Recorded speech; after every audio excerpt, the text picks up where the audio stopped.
మా కూలపాడు గ్రామస్తులు ప్రతి సంవత్సరం మా ఊర్లో గోదావరి అనేది వస్తూ ఉంటుంది. మా కూలపాడు గ్రామస్తులు వీళ్ళందరూ చూడండి ఫ్రెండ్స్, వరద బాధితులు.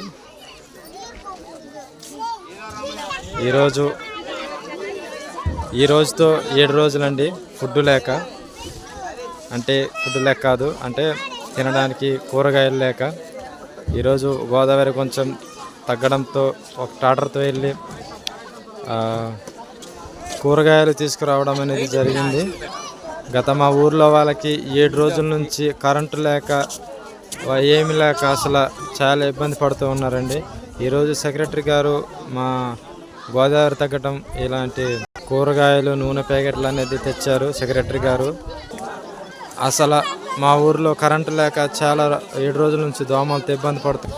అసలు మా ఊరికి 2 వైపులా వాగులే ఉన్నాయి.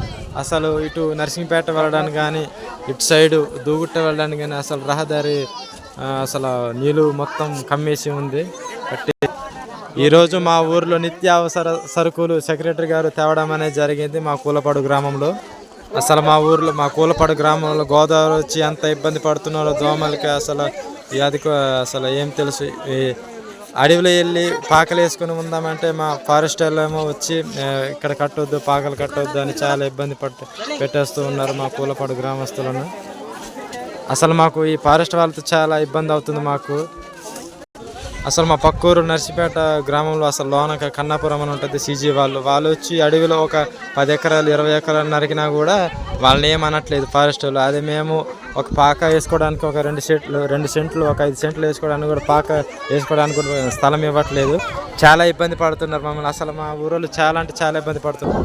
గోదావరి వస్తే మాకు చాలా ఇబ్బంది పడుతుంది. అసలు గోదావరి వస్తే 3 నెలల దాకా అవుతుంది. అలా గోదావరి వస్తే 3 నెలలు తల దాచుకోవడానికి కూడా అసలు చాలా ఇబ్బందిగా ఉంది మాకు. అసలు మా ఊరు వాళ్ళకి మాకు త్రాగునీళ్ళకు కూడా చాలా ఇబ్బందిగా ఉంది. మా ఊరిలో వాళ్ళకి త్రాగునీళ్ళకు కూడా చాలా ఇబ్బందిగా ఉంది. రోడ్డు రవాణా కూడా అంత బాగుండదు, మొత్తం బురద ఏముంటుంది.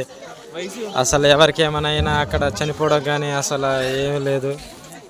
మా ఊర్లో ప్రజలు ఎలా ఉంటున్నారు ఏంటో.